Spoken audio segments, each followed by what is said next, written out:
હે ભગવાન, અમારે આ કાંઈ નથી જોતું. અમે તો દાસાનું દાસો ભવિતાસ્મિ ભૂય.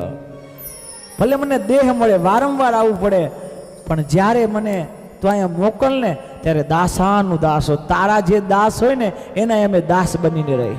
નિત્યાનુસંધાન, નાનું બનવું. વત્રાસુર ચતુશ્લોકી કહે કે નાની બની જાવું, નાનું બનવું. નાના બને એ મોટા બને. વામન જ વિરાટ થાય. પેલા વામન બનવું જોઈએ, ઈ પછી વિરાટ થાય. નાના બનતા આવડવું જોઈએ. કોઈને નાનું જ નથી થવું, નાનું રહેવું નથી.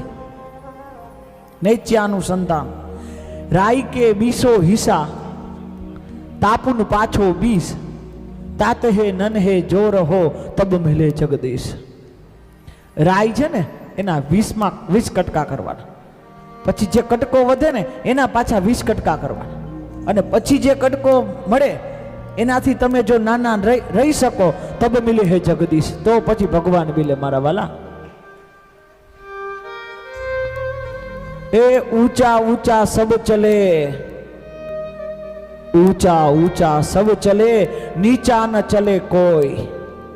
ऊंचा ऊंचा सब चले नीचा न चले कोई. एक बार जो नीचा चले वो सबसे ऊंचा होय. एक बार नीचो हाले न मारा वाला.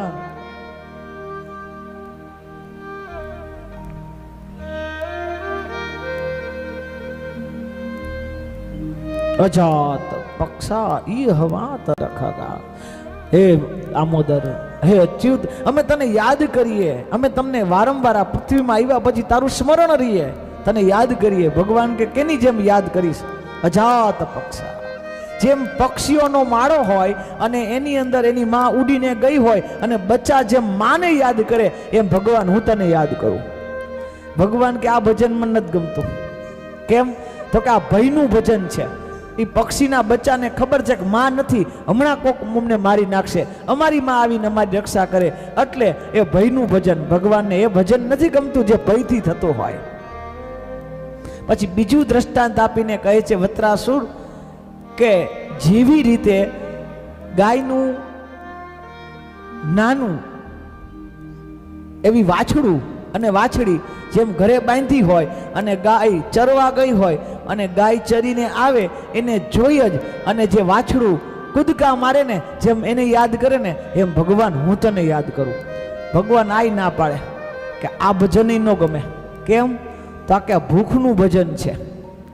જ્યાં લગી માં નથી ત્યાં લગી ભૂખ્યા છે. માં આવીને ચકાચક દૂધ પીવડાવી દે પછી માય ક્યાં દીકરોય ક્યાં. આ ભૂખનું ભજન છે, આય ન જોઈ.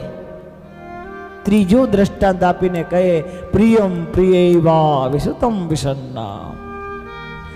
જેમ પરદેશ ગયેલા પતિને પ્રિયતમા પલ પલ યાદ કરે ને એમ ભગવાન અમે તમને યાદ કરી. ભગવાન આ કે આ ભજન મને ગમ્યું, આ ભજનનો સ્વીકાર.